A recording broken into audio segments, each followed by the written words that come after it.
E aí, pessoal, bem-vindos a mais um vídeo explicativo do livro Nosso Lar. Nós estamos no capítulo 38, chamado O Caso Tobias. No terceiro dia de trabalho, alegrou-me Tobias com agradável surpresa. Fim do serviço ao entardecer, de vez que outros se incumbiram da assistência noturna, fui fraternalmente levado à residência dele, onde me aguardavam belos momentos de alegria e aprendizado. Bom, vamos lá. Então, ele estava fazendo uma visita a Tobias. Assim como nós fazemos visitas nas outras casas aqui, ele estava visitando Tobias em nosso lar. Logo na entrada, apresentou-me duas senhoras, uma já idosa e outra bordejando a madureza. Esclareceu-se que esta era sua esposa e aquela irmã, Luciana e Hilda, afáveis e delicadas, primaram em gentilezas. Reunidos na formosa biblioteca de Tobias, examinamos volumes maravilhosos na encadernação e no conteúdo espiritual. Então, gente, vamos lá. Aí no caso, André Luiz está mencionando sobre biblioteca. Sim, é evidente que em nosso lar tem livros, né? Senão, como que nós íamos estudar? A gente já se comenta muito em palestras, né, nos centros espíritas, que nós, quando desencarnamos, quando nós vamos até as colônias espirituais, a gente vai para dar mais um salto moral, né? Como que a gente dá esse salto moral?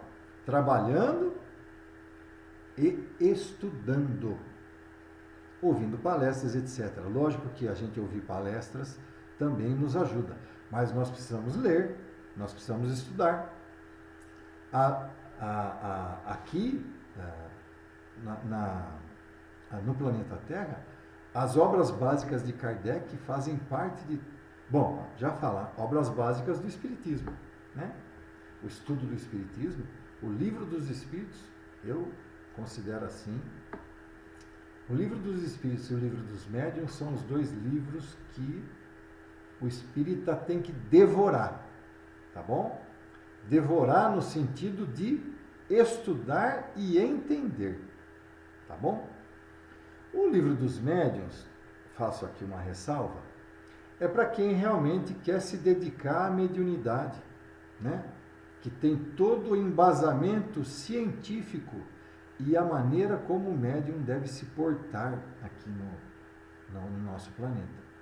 O Livro dos Espíritos, não. Esse a gente tem que comer mesmo, devorar, entender, e se tiver alguma dúvida, ir atrás, perguntar para quem entenda, questionar, né? Porque esse é o livro que te responde praticamente tudo. E o complemento do Evangelho, né? Agora, existe também o Céu e o Inferno e a Gênese, que são livros mais complicados, mas que se a pessoa conseguir estudar e entrar na faixa de entendimento, é muito importante também, tá bom? Desculpa até sair um pouquinho fora, mas, né? Então, sim, nas colônias espirituais, aqui ele está falando do nosso lar, existem as bibliotecas para que a gente estude e evolua, né? Não sabia traduzir minha admiração. Embalsamava-se a atmosfera de inebriante perfume. Desculpa, gente. Comentávamos a beleza da paisagem geral, vista daquele ângulo do Ministério da Regeneração, quando Luciana nos chamou ao interior para a leve refeição. A certa altura da palestra amável, Tobias acrescentou: meu amigo, a bem dizer, é ainda novato no nosso ministério, e talvez desconheça o meu caso familiar. Aliás, temos numerosos núcleos nas mesmas condições. Imagine que já fui casado 2 vezes. E, indicando as companheiras da sala, prosseguiu num gesto de bom humor. Creio nada precisar esclarecer quanto às esposas. Então, aquelas 2 mulheres que estavam morando com ele tinham sido esposas dele aqui, quando encarnados. Ah, sim, murmurou André Luiz. Quer dizer que as senhoras Hilda e Luciana compartilharam das suas experiências na Terra. Isso mesmo. De fato, objetei, o problema interessa profundamente a todos nós. Há milhões de pessoas nos círculos do planeta em estado de segundas núpcias. Como resolver tão alta questão afetiva, considerando a espiritualidade eterna? Bom, aqui, gente, vamos lá. O Espiritismo jamais vai condenar você o fato de você não conseguir ficar em um só casamento. Você casar 2, 3 vezes, o Espiritismo nunca vai condenar isso daí. Porque como é que você vai ficar com uma pessoa que você não se dá bem, que briga constantemente? Veja bem, gente, aqui não estão incluídos os casos em que a pessoa abandona um casamento por causa de uma amante, tá bom? Porque isso não é correto, ok? Tá bom? Se você se dá bem com a sua esposa e atrai, isso é erro completo. Ou se você não se dá bem com o seu marido e o trai, também não é correto, tá bom? Ir atrás de amante para um segundo casamento. O que acontece? Veja bem, gente, o Espiritismo não condena que você não se dá bem num casamento, brigue constantemente com o seu esposo ou com sua esposa e chegue ao ponto de quase cometer violência doméstica, ou que esteja a vias, né, de cometer. Então, separe-se, pelo amor de Deus, separem-se, refaçam tudo isso daí. Eu escuto vários relatos de casais, de pessoas que vão lá no centro espírita conversar com a gente, e que hoje, o fato de estar separado da esposa ou estar separado do marido, vivem muito melhor separados. Eles conseguem ter uma convivência pacífica, ao invés de ficar brigando dentro de casa. Tá vendo? Então, muitas vezes, sim, o Espiritismo não vai condenar esse tipo de coisa. Tá bom? Sabemos que a morte do corpo apenas transforma sem destruir. Os laços da alma prosseguem através do infinito.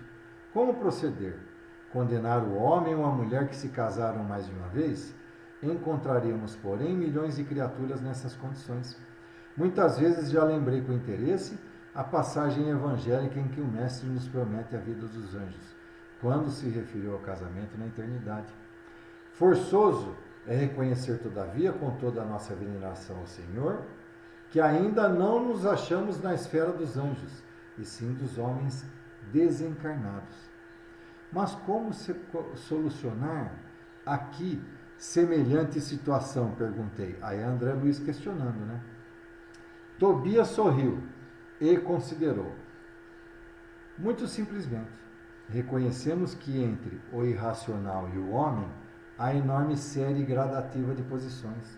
Assim também, entre nós outros, o caminho entre o anjo representa imensa distância a percorrer. Quer dizer, que entre a irracionalidade, ou seja, o mundo animal, e o mundo hominal, né, existem muitas gradações. Ou seja, a gente vai evoluindo passo a passo, passo a passo. Quando a gente sai do mundo animal para o mundo hominal, que ainda nós somos seres primitivos, né? Nós estamos começando a ser inteligentes lá. Então, esse que está saindo está em trânsito. Aliás, nós estamos em constante trânsito. Mas vamos dizer lá que a gente sai do mundo animal e transita para o mundo hominal, que a gente passa a ter inteligência. É evidente que esse ser que está começando agora no mundo hominal tem muito menos entendimento do que aquele que já está há várias encarnações no mundo hominal. São esses aqui que estão começando, que são aqueles ladrões, que são aqueles assassinos, que estão começando a caminhada e que um dia nós já passamos por isso, viu? A gente não pode apontar o dedo. A gente tem que tentar entender que esses seres são aqueles que estão no começo a sua progressão moral e espiritual. Tá bom? Ora, como podemos aspirar à companhia de seres angélicos se ainda não somos nem mesmo fraternos uns com os outros? Ainda, por mais que a gente tente, o egoísmo predomina na gente. Nós somos muito egoístas ainda. Claro que existem caminheiros de ânimo forte que se revelam superiores a todos os obstáculos da senda, por supremo esforço da vontade. Mas a maioria não prescinde de pontes ou do socorro de guardiães caridosos. Gente, nós somos ainda muito egoístas, orgulhosos e ainda dependemos muito da espiritualidade que na hora que nós temos aqueles pensamentos intempestivos, eles nos aconselhem. Na hora que a gente está tendo na hora em que a gente explode de ódio, que a gente está naquela hora da explosão, dificilmente a gente para pensar. E é nessas horas que a espiritualidade mais age com a gente, que os nossos anjos guardiões, guardiães, nos falam, eles dão um tapa na nossa orelha e falam assim, calma rapaz, calma, você pare para entender a situação, não haja por instinto, haja pelo coração, Entendeu? Em vista dessa verdade, os casos dessa natureza são resolvidos nos alicerces da fraternidade legítima, reconhecendo-se que o verdadeiro casamento é de almas e essa união ninguém poderá quebrantar. Então, sim, quanto mais as almas conviverem juntas, mais elas vão se entender, Nesse instante, Luciana, que se mantinha silenciosa, interveio acrescentando. Lembrando que Luciana é uma delas, uma das ex-esposas. Convém explicar, todavia, que tudo isso, felicidade e compreensão, devemos ao espírito de amor e renúncia de nossa Hilda. Quer dizer, Luciana está dando a mão à palmatória, que, no caso, o que aconteceu com eles, Hilda tem um papel muito importante. A senhora Tobias, no momento, no entanto, demonstrando humildade digna, falou, calem-se, nada de qualidades que não possuo. Buscarei sumariar nossa história, a fim de que nosso hóspede conheça meu doloroso aprendizado. Então, Luciana falou, se a gente acertou aqui, lá na Terra, nós devemos a Hilda. Aí, Hilda fala assim, vamos com calma que não é bem assim. Eu vou explicar aqui o caso que aconteceu com a gente. E eu não tenho tanta qualidade quanto vocês estão falando. E a Hilda vai começar a contar. Tobias e eu nos casamos na Terra. Hilda falando, tá bom? Quando ainda muito jovens em obediências às sagradas afinidades espirituais. Creio desnecessário descrever a felicidade de duas almas que se unem e se amam verdadeiramente no matrimônio. A morte, porém, que parecia enciumada de nossa aventura, subtraiu-mo do mundo por ocasião do nascimento do segundo filhinho. Nosso tormento foi então indescritível. Tobias chorava sem remédio, ao passo que eu me via sem forças para sufocar a própria angústia. Pesados dias de umbral abateram-se sobre mim. Não tive remédio senão continuar agarrado ao marido e ao casal de filhinhos, surda a todo o esclarecimento que os amigos espirituais me enviavam por intuição. Vamos lá. Então, Hilda era casada com Tobias, tiveram o primeiro filho. Quando foi o parto do segundo filho, ela desencarnou. E ela foi levada ao umbral. Por quê? Ela não quis sair do terra a terra. Ela continuou no terra a terra, ligada a Tobias e aos filhos. Tá bom? Por isso que ela estava no umbral. E aqui no final ela fala, que ela não dava ouvidos, aos amigos espirituais que enviavam, pediam para ela por intuição, para ela se desvencilhar daquela parte material que ligava ela à terra.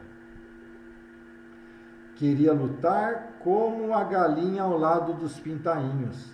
Reconhecia que o esposo necessitava reorganizar o ambiente doméstico, que os pequeninos reclamavam assistência maternal. Tornava-se a situação francamente insuportável. Minha cunhada solteira não tolerava as crianças e a cozinheira apenas fingia dedicação. Duas amas jovens pautavam toda a conduta pessoal pela insensatez. Não pôde Tobias adiar a solução justa, e decorrido 1 ano da nova situação, desposou Luciana contrariando meus caprichos. Ah, se soubesse como me revoltei! Semelhava-me uma loba ferida. Minha ignorância deu até para lutar com a pobrezinha tentando aniquilá-la. Foi aí que Jesus me concedeu a visita providencial da minha avó materna, desencarnada havia muitos anos. Chegou ela como quem nada desejava, enchendo-me de surpresa, sentou-se ao meu lado, pôs-se em seguida ao colo como noutro tempo e perguntou-me lacrimosa: que é isso, minha neta? Que papel é o seu na vida? Você é leoa ou alma consciente de Deus? Pois nossa irmã Luciana serve de mãe a seus filhos, funciona como criada de sua casa, é jardineira do seu jardim, suporta a bilis do seu marido e não pode assumir o lugar provisório de companheira de lutas ao lado dele? Então vamos lá. Ela desencarnou, continuou no terra-terra e após 1 ano, Tobias casou-se novamente casou-se com Luciana. Ela não suportou ver isso daí, ela tomando conta, dos filhos dela, da casa dela, dos jardins, ela fala dos jardins, e tentou até com que Luciana se matasse, cometesse suicídio, Aí a espiritualidade interviu, chamou uma figura materna, que era a avó dela, e a avó dela agora está chamando a atenção. É assim que seu coração agradece os benefícios divinos e remunera aqueles que o servem? Quer você uma escrava e despreze uma irmã? Hilda, Hilda, onde está a religião do crucificado que você aprendeu? Ó, minha pobre neta, minha pobre! Abracei-me então em lágrimas com a velhinha santa e abandonei o antigo ambiente doméstico vindo em companhia dela para os serviços de nosso lar. Desde essa época, tive em Luciana mais uma filha. Trabalhei então intensamente. Consagrei-me ao estudo sério, ao melhoramento moral de mim mesma, busquei ajudar a todos, sem distinção, em nosso antigo lar terrestre. Constituiu Tobias uma família nova, que passou a me pertencer igualmente pelos sagrados laços espirituais. Mais tarde voltou ele, reunindo-se a mim, acompanhado de Luciana, que veio também ter conosco para a nossa completa alegria. E aí tem, meu amigo, a nossa história. Luciana, contudo, tomou a palavra e observou. Não disse ela, porém, quanto se tem sacrificado, ensinando-me com exemplos. Que dizes, filha? Luciana sorriu e ajuntou. Mas graças a Jesus e a ela, aprendi que há casamento de amor, de fraternidade, de provação, de dever, e no dia em que Hilda me beijou, perdoando-me, senti que meu coração se libertara desse monstro que é o ciúme inferior. O matrimônio espiritual realiza-se alma com alma, representando os demais. Simples conciliações indispensáveis à solução de necessidades ou processos retificadores, embora todos sejam sagrados. E assim construímos nosso novo lar na base da fraternidade legítima. Então vocês veem, gente, que após a intervenção da avó com Hilda, Hilda subiu para nosso lar e a partir dali ela passou a devotar amor e carinho pela constituição da nova família que Tobias estava concebendo com Luciana. E que, olha, veja bem, que a partir daí é que as coisas começaram a andar. Por quê, gente? Hilda tornou-se uma obsessora de Tobias e de Luciana.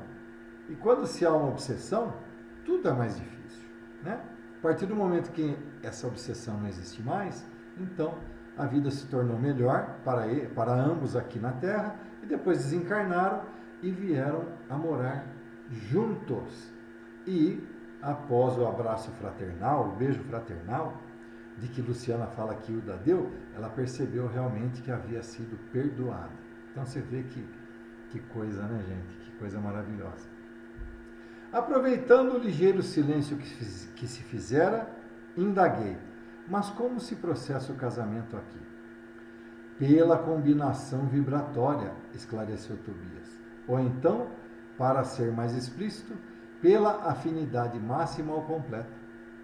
Incapaz de soptar a curiosidade, esqueci a lição de bom tom e interroguei. Mas qual a posição de nossa irmã Luciana nesse caso? Antes, porém, que os cônjuges espirituais respondessem, foi a própria interessada que explicou. Bom, aqui, gente, ó, esqueci a lição de bom tom. Se vocês voltarem em capítulos anteriores lá, vocês vão ver que a mãe de André Luiz falou para ele: André, a sua curiosidade pode ir até certo ponto. Tem uma hora em que você tem que parar com a sua curiosidade, ficar quieto. É aí que ele está falando, né? Esqueci a lição de bom tom. E ele continua perguntando, tá bom? Quando desposei Tobias, aqui Luciana está explicando para ele, tá? Quando desposei Tobias viúvo, já devia estar certa de que, com todas as probabilidades, meu casamento seria uma união fraternal acima de tudo.